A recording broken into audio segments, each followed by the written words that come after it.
Sick, okay.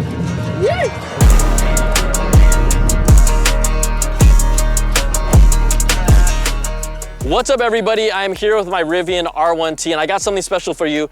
A very first look and hands-on with the new Rivian Navigation and Google Maps, and this is a big deal. So I recently went out to Lake Tahoe, California to check out Rivian's latest Gen 2, R1T and R1S Quad Motor vehicles. Now, Rivian did cover the travel for the access to the story, but they didn't sponsor this video at all. This is me just talking about the experience that I had. And in Tahoe, I got to experience the new quad motor exclusive features like the new kick turn that's really functional and useful for off-roading. And then the new Rivian Adventure Department Tuner that allows you to customize specifically the feel of your ride through the touchscreen, changing different sliders and options. It's really impressive. Plus, I went legit off-roading for the very first time in a quad motor vehicle. That was amazing. So we'll get into all that later, but first, come on, let's talk about maps. I got a chance to talk with Rivian's Chief Software Officer, Wasim Ben Saeed, who walked through the new Google Maps integration with me. So here's the in-depth first look.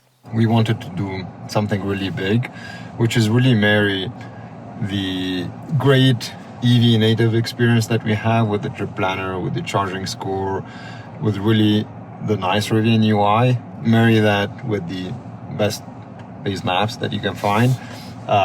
And this is how we're launching Rivian Nav with Google Maps. Let's say, hypothetically, I want to go to Joshua Tree. I love Joshua Tree.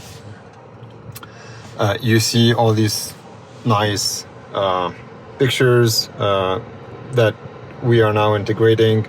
Same seamless integration in terms of the charging and trip planner data. One of the features which are extremely useful now with this update is this, what we call the tappable POI.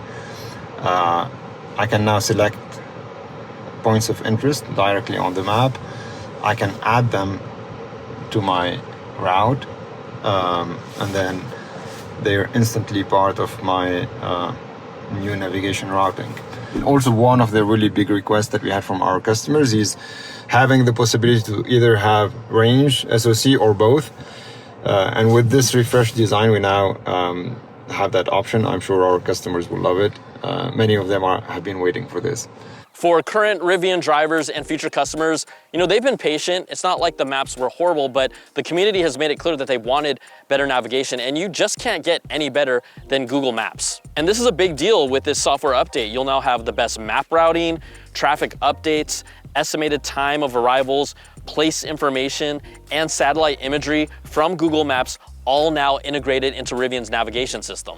Rivian is also the first manufacturer to launch with Google Maps on the API level. This is different. This is not just including the Google Maps app. So Wasim explained why it's important. And it's a way for Google to really embrace the fact that OEMs, they can have their own identity, they can express themselves differently, they can have different level of integration, but then at the same time, the same data, the same reliability, the same base technology in the maps, which underpins all of this. We're really excited now that we're doing this tight integration with them, that the same can also be offered to other OEMs. It's great.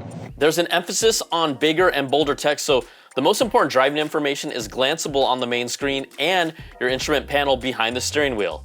Another way that Rivian and Google's API is working together is that you'll still be getting the Rivian navigation features like being able to see charging stations from Rivian and third parties, including Tesla, EVgo, ChargePoint, and others. You're able to see how many stalls are available at a charging location and the overall grade given to it based on real-time data that they are pulling in. And this has been huge for my yearly road trips to national parks. And that's not a Google Maps thing. You now get the best of both worlds from Rivian and Google Maps together.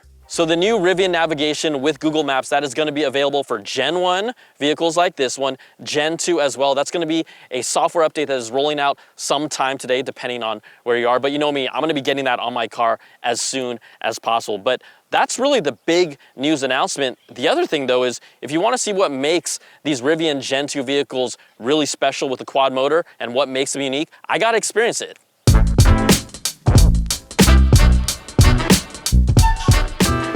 All right, let's turn things up and talk about Rivian's kick turn feature. It was first showcased at CES 6 years ago, but it has completely evolved and now takes a 360-degree tank turn to another level. They call it kick turn, and it's enabled by Rivian's quad motor vehicles where each wheel has its own motor.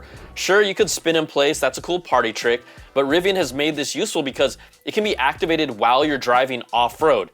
It's an off-road mode feature that you'll need to activate, and it has some fun animations with the Gear Guard mascot, but you'll hold the two buttons on the steering wheel either both to the right or both to the left, and once you accelerate, you'll activate the kick turn. You can do it when the car is at a full stop in place, and they let us feel the feature out. Then I went through a cone course, and while you're rolling, hold down the two buttons in the direction you want to kick turn and accelerate a little more, and it does it. So it was almost like I was doing a slalom back and forth with the kick turn feature, alternating directions. In an off-roading situation where you have these narrow switchbacks, there's no need to do a 3-point turn anymore. You can navigate tighter corners with kick turn. And at this Lake Tahoe event, the top speed for the feature was set at 15 miles per hour, but Rivian is still determining the top speed to use. And you can also see how it could be used almost like drifting for wider turns at faster speeds. Now, there is no car that can turn like this while the car is moving.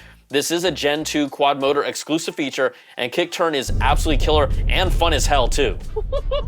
Another new feature they're introducing with quad motor Rivians is the RAD Tuner, which stands for Rivian Adventure Department Tuner.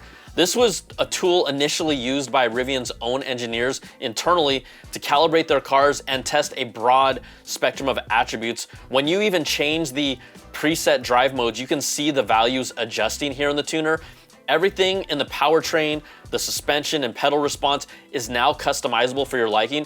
You can customize your acceleration, the regen, the assist for braking and steering, the torque balance, and you can create your own personal drive mode. The UI has large touch areas that you can change while driving, and there's a visual graph that shows you what is happening and how you're changing the personality of the car.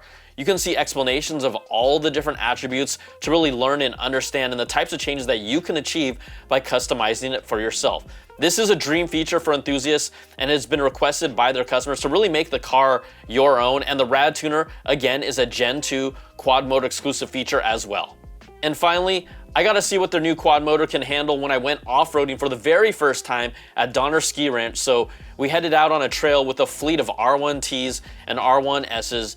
Our first stop was what the group called a small crawl, but for a first timer like me, that didn't look that small. We had spotters in place to direct us, but on this first course, it's actually surprising how smooth the ride was as I was able to navigate the first challenge. It was a good initiation for me to just feel what it could do, and I was pretty impressed with that being my first experience. But next up was this big beast on this granite rock face, affectionately called Granny's Revenge. Now, this was a whole nother level, with moments where I was generally just looking up at the sky and peeking at what the spotters were telling me what to do. The incline was pretty darn steep for me, and Rivian is using software with its quad motors to navigate a rock climb like this. Now, for many of the familiar off-roaders who prefer a more precise feel of full locking differentials, there were a couple times where I saw maybe a wheel spinning on its own with a slight slip when other people went up this same course. It wasn't anything that would be horrible, and it could maybe be more of a feel thing. You ask off-roaders, some of them will live and die by full locking differentials, but the quad motor here, for a first timer like me, it handled everything that was thrown at it, put a little more oomph in acceleration, hit the brake, alternate. It was an awesome experience, and I'm just gonna take the word of my peers who told me we did a legit rock climb together, because it sure felt like it. So the RAD Tuner and kick turn features, they will be available sometime in September this year. And again, Rivian Navigation with Google Maps for Gen 1 and Gen 2 vehicles is available now. Also, I almost forgot this super important thing. All Rivians produced moving forward, so we're saying all model year 2026 models will be equipped with the NACS port, and they will all come with a CCS adapter, so NACS moving forward on all Rivians. Of course, this was an amazing experience with Rivian. I mean, how could it not be when you really get to experience something for the very first time ever? So that was just a really fun event to participate in, but that's really the first look at all these new features with the quad motors on Gen 1 and Gen 2 vehicles. Now, of course, I obviously want one. I'm a Gen 1 owner, but you know, I'm still happy with what I got. This is the thing, right? This is the new era of software-defined vehicles, and what makes it cool for me is that although I know I bought an earlier version, I still get a majority of those feature updates. Yes, there is FOMO, but when there's hardware differences, you can't complain about that. A car is an investment that you make, what? You people change out their cars every 10 plus years or so. So I'm not gonna be crying over that, but does it make me a little jealous and FOMO? Of course it is, because it's a great freaking car.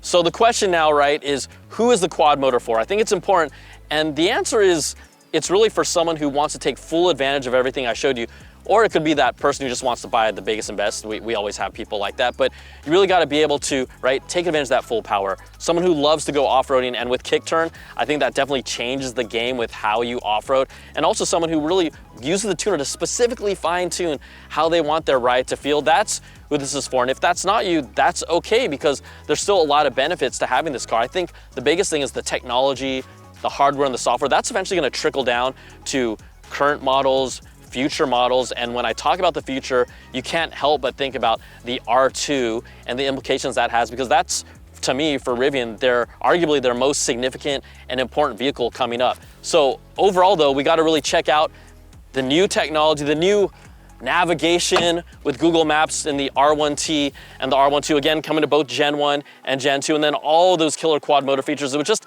a great experience. Going off-roading for the first time, you can't beat it, but you know what? We will have plenty more content coming to the channel, so stick around, but there you go. That's what we did. It was fun.